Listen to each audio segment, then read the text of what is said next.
નમસ્કાર મિત્રો, study with Pankaj Nadiya YouTube ચેનલમાં આપ સૌનું સ્વાગત છે. મિત્રો, આજે આપણે ધોરણ 12ના ઓલ્ડ પેપર્સ, જૂના પેપર્સ વિશે વાત કરવાના છીએ, જેમાં આજનો ટોપિક છે, આજનો વિષય છે BA એટલે કે વાણિજ્ય વ્યવસ્થા. આજે આપણે વાણિજ્ય વ્યવસ્થાના 2021ના પેપરના વિશે ચર્ચા કરીશું. મિત્રો, સાથે આપણે એ પણ જણાવી દઈએ કે આપ ધોરણ 12ના જૂના પેપર 2021ના પેપરના વિડીયો જોવા માંગતા હો તો તે તમામ પેપર્સના દરેક વિષયના પેપર્સની વિડીયોની લિંક આ વિડીયોના ડિસ્ક્રિપ્શનમાં આપેલી છે, ત્યાં જઈને તમે તે જોઈ શકો છો. શરૂ કરીએ આજનો વિડીયો. BA વાણિજ્ય વ્યવસ્થા 2021માં જે પરીક્ષા લેવામાં આવી, લેખિત પરીક્ષા તમામ વિદ્યાર્થીઓની નથી થઈ, પરંતુ જે વિદ્યાર્થીઓ એક્સટર્નલ અથવા તો રેગ્યુલર નથી હોતા તેમની લેખિત પરીક્ષા જે લેવામાં આવી હતી તેના પેપર છે. અહીંયા સૂચનાઓ સૌ પ્રથમ આપેલી હોય છે અને કુલ ગુણ 100, 3 કલાકનો સમય, 6 વિભાગ છે અને 60 પ્રશ્નો છે. તો દર વર્ષે પ્રશ્નોની સંખ્યા વધઘટ રહેતી હોય, વિભાગ પણ ચેન્જ કરી શકે છે, પરંતુ ઘણા પ્રશ્નો એવા હોય છે વિદ્યાર્થી મિત્રો જે જૂના પેપરમાંથી પૂછાતા હોય છે. ઘણા એવા મહત્વના મુદ્દા હોય છે વિષયમાં કે જેના પ્રશ્નોને પેપર સેટર ક્યારેય અવગણી ન શકે, ક્યારે સ્કીપ ના કરી શકે. એટલા માટે જૂના પેપર સોલ્વ કરવા ખૂબ જ જરૂરી છે. વાત કરીએ વિભાગ એ. સૂચના છે, નીચે આપેલા 1 થી 15 હેતુલક્ષી પ્રકારના પ્રશ્નો છે અને દરેક માટે સાચો વિકલ્પ શોધી અને પસંદ કરીને લખવાનો છે. દરેકનો એક ગુણ છે. પહેલો પ્રશ્ન, મોટા શહેરમાં પાણી પુરવઠો પૂરતા પ્રમાણમાં મેળવવા માટે કઈ સંસ્થા સાથે પત્ર વ્યવહાર કરવો પડે છે? ઓપ્શન છે રાજ્ય સરકાર, મહાનગરપાલિકા, ગ્રામ પંચાયત કે કેન્દ્ર સરકાર. મિત્રો, અહીંયા આપણે માત્ર પ્રશ્નોની ચર્ચા કરીએ છીએ. અહીંયા જે ટીક કરેલા તમને દેખાય તો એ સાચો જવાબ છે એવું માનવું નહીં. બીજો પ્રશ્ન છે, જ્યારે કર્મચારી વારંવાર ગેરશિસ્ત આચરતો હોય ત્યારે પેઢી અથવા તો સંસ્થા અંતિમ પગલા રૂપે કઈ પ્રક્રિયા કરે છે? એ બઢતીની, અપકર્ષની, નોકરીની સમાપ્તિની કે બદલીની. પ્રશ્ન 3 છે, નિયુક્તિના પત્રની શરૂઆતમાં શું પાઠવવામાં આવે છે? શુભેચ્છા, અભિનંદન, સ્મૃતિપત્ર કે લેખિત પરીક્ષાનું પરિણામ. ચોથો પ્રશ્ન છે, ઈ કોમ્યુનિકેશનના મુખ્યત્વે કેટલા સ્વરૂપને ગણતરીમાં લેવામાં આવે છે? 4, 5, 6 કે 7.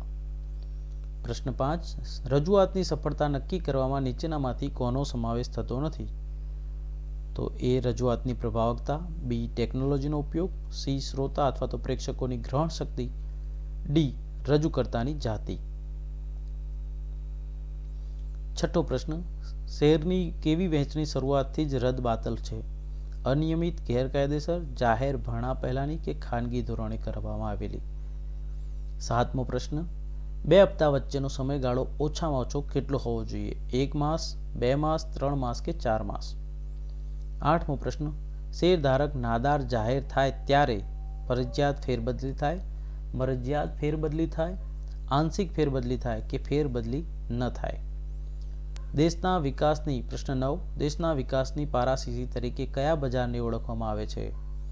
સટોડિયાઓનું બજાર, શેર બજાર, રોકડ બજાર કે માલ સામાનનું બજાર. પ્રશ્ન 10 જોઈએ, ડિબેન્ચર બહાર પાડવા કોની મંજૂરી મેળવવી પડે છે? RBI, SBI, સેબી કે IRDA. 11મો પ્રશ્ન, જાહેર કંપનીમાં ઓછામાં ઓછા કેટલા સંચાલકો હોવા જોઈએ? 2, 4, 3 કે 5. 12મો પ્રશ્ન, નીચેનામાંથી મેનેજિંગ ડિરેક્ટર તરીકે કોની નિમણૂક કરી શકાય? માન્ય સંસ્થાની, વ્યક્તિની, ભાગીદારી પેઢીની કે પ્રાઇવેટ લિમિટેડ કંપનીની.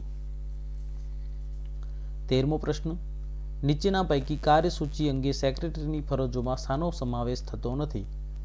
એ મહત્વની બાબત અંગે સભાનું ધ્યાન દોરવું, બી સભા માટે કાનૂની બાબતો અંગે ધ્યાન દોરવું, સી સભ્યોનો આભાર માનવો કે ડી સભાની નોટિસનો નમૂનો તૈયાર કરવો.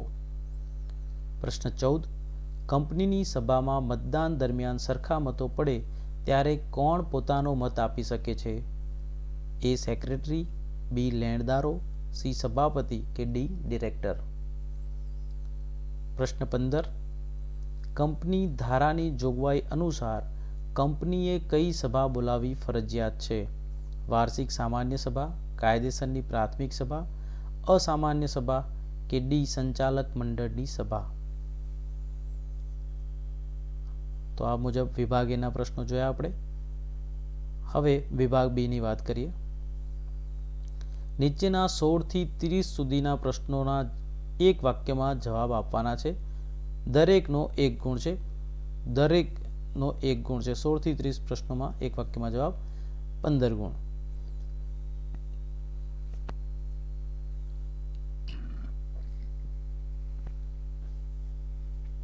સોળમો પ્રશ્ન. બેંક સાથેના પડતર વ્યવહારમાં જ્યારે પણ નાણાંની કોઈ રકમનો ઉલ્લેખ થતો હોય ત્યારે તે કેવી રીતે લખવી જોઈએ? 17 પ્રશ્ન.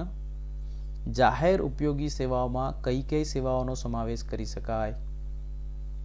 પ્રશ્ન 18. ભરતી એટલે શું? પ્રશ્ન 19. અપકર્ષનો અર્થ જણાવો. પ્રશ્ન 20. ઈ સ્ટેમ્પિંગ એટલે શું? પ્રશ્ન 21. પ્રેઝન્ટેશનમાં કોણ કેન્દ્ર સ્થાને હોવું જોઈએ? પ્રશ્ન 22.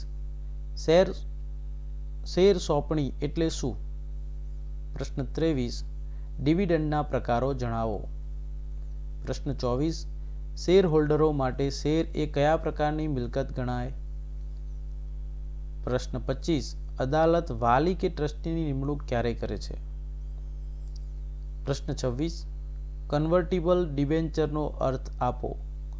પ્રશ્ન 27. હિન્દુ અવિભક્ત કુટુંબમાં કોણ શેર ખરીદીને સભ્ય પ્રાપ્ત કરી શકે છે? પ્રશ્ન 28.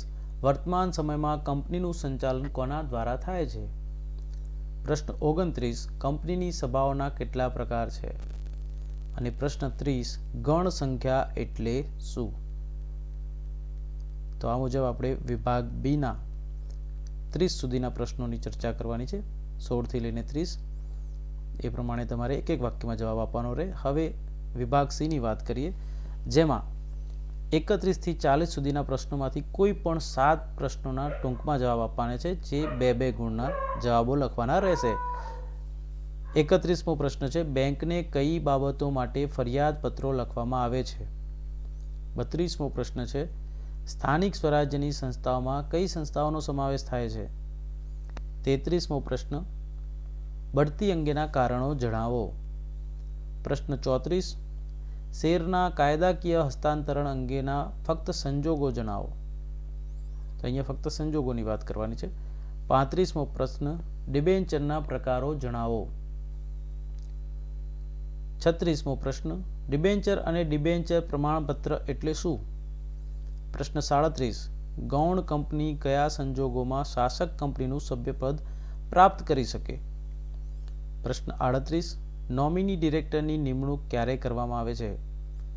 પ્રશ્ન 39. સંચાલકોના પ્રકાર જણાવો. પ્રશ્ન 40. કંપની વિસર્જનનો અર્થ અને વ્યાખ્યા આપો. તો આ પ્રમાણે કુલ 40મા પ્રશ્ન સુધી 31 થી 40 10 પ્રશ્નોના જવાબ 2-2 ગુણના છે. એમાંથી કોઈ પણ 7 ના લખી શકાય. આ મુજબના પ્રશ્નો પૂછાઈ શકે. આમાંથી ઘણા પ્રશ્નો રિપીટ પણ થતા હોય છે. વિભાગ ડી જોઈએ. નીચેના 41 થી 47 સુધીના પ્રશ્નોમાં કોઈ પણ 5 પ્રશ્નોના ટૂંકમાં જવાબ આપવાના છે, જેના ગુણ 3 રહેશે, એટલે કે દરેક પ્રશ્નનો ગુણભાર 3 છે. મિત્રો, આપણે જ્યારે પણ પેપરમાં જવાબ લખીએ ત્યારે મુદ્દાવાઇઝ જવાબ લખીએ, સ્વચ્છ અક્ષરે લખીએ, સાથે સાથે પ્રશ્નનો ગુણભાર જોઈને પણ એના જવાબ લખવાના છે. જેમ કે 1 ગુણના જવાબ માટે તમે ટૂંકમાં લખી શકો, 2 ગુણમાં એનાથી થોડું સવિશેષ લખવું જરૂરી છે, અને 3 ગુણનો પ્રશ્ન હોય તો વિસ્તારપૂર્વક જવાબ લખવો જરૂરી છે. પ્રશ્ન 41મો જોઈએ. શેર હપ્તા અંગે કંપની ધારાની જોગવાઈઓ જણાવો. 42મો પ્રશ્ન, શેર અને ડિબેન્ચર વચ્ચેનો તફાવત આપો. એમાં તમારે કોઈ પણ 6 તફાવત કૌંસમાં જણાવવાનું કહેલું છે. 43મો પ્રશ્ન, કંપનીનું સભ્યપદ કોણ મેળવી શકે? 44મો પ્રશ્ન, ગુણ સંખ્યા અંગે કંપની ધારાની જોગવાઈઓ દર્શાવો. પ્રશ્ન 45, સામાન્ય ઠરાવ અને ખાસ ઠરાવ વચ્ચેનો તફાવત દર્શાવો. પ્રશ્ન 46, અર્થ લખો. સ્વૈચ્છિક વિસર્જન, સભ્યો દ્વારા સ્વૈચ્છિક વિસર્જન અને લેણદારો દ્વારા સ્વૈચ્છિક વિસર્જન. તો આ ત્રણેયના તમારે અર્થ જણાવવાના છે. અને 47મો પ્રશ્ન, સ્વૈચ્છિક વિસર્જનના સંજોગો જણાવો. તો આ મુજબ 3 ગુણવાળા પ્રશ્નો છે, એના જવાબ લખવાના. હવે વિભાગ ઈ ની વાત કરીએ તો નીચેના 48 થી 53 સુધીના પ્રશ્નોમાંથી કોઈ પણ 4 પ્રશ્નોના મુદ્દાસર જવાબ લખવાના છે, એટલે કે પોઈન્ટ ટુ પોઈન્ટ જવાબ લખવાના છે. દરેકના 4 ગુણ છે. 48મો પ્રશ્ન છે શેર વહેંચણી અંગેની વિધિ જણાવો. 49મો પ્રશ્ન સ્વૈચ્છિક ફેરબદલી અને ફરજિયાત ફેરબદલી વચ્ચેનો તફાવત જણાવો. પ્રશ્ન 50 સભ્યપદના અંતના સંજોગો જણાવો. 51 મેનેજિંગ ડિરેક્ટર અંગેની કંપની ધારાની જોગવાઈઓ જણાવો. 22મો પ્રશ્ન સભા નોંધનો અર્થ જણાવી તેના હેતુઓ અને તેમાં સમાવાતી વિગતો લખો અથવા તો જણાવો. અને 53મો પ્રશ્ન ટ્રિબ્યુનલ મારફતે ફરજિયાત ફડચા અથવા તો વિસર્જનના સંજોગો જણાવો. હવે છેલ્લો વિભાગ જોઈએ. વિભાગ ઈ જે હતો એમાં દરેક પ્રશ્નના 4 ગુણ છે, તો એ મુજબ આન્સર લખવાના રહે. વિભાગ એફ જોઈએ. નીચેના 54 થી 60 સુધીના પ્રશ્નોમાંથી કોઈ પણ 5 પ્રશ્નોના માગ્યા મુજબ જવાબ લખવાના છે અને દરેકના 5 ગુણ છે. 54મો પ્રશ્ન છે શ્રી ચંપકલાલ મહેતા ભચાઉ પોતાના પુત્ર માટે શૈક્ષણિક લોન મેળવવા માંગે છે. તેમના વતી સ્ટેટ બેંક ઓફ ઇન્ડિયાને પત્ર લખો. 55મો પ્રશ્ન જાહેર આરોગ્ય ક્ષેત્રે આરોગ્ય વિભાગે કરેલી પ્રશંસનીય કામગીરીને બિરદાવતો પત્ર લખો.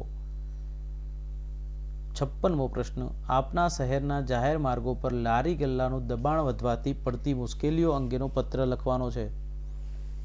57મો પ્રશ્ન એક કંપનીમાં કામ કરતા કર્મચારીઓને તેમના વાહનો કંપની દ્વારા નિયત કરેલી પાર્કિંગની જગ્યાએ પાર્ક કરવાની જાણ કરતો પરિપત્ર લખો.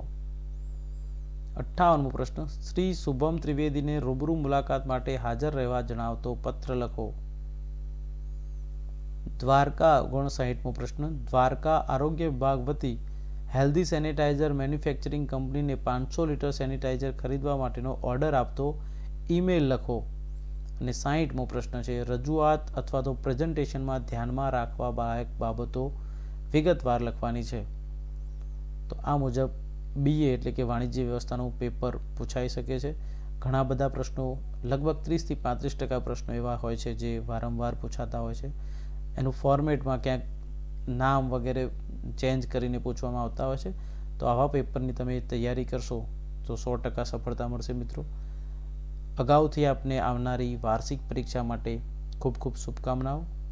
મળીએ એક નવા વિડીયો સાથે. ત્યાં સુધી આવજો.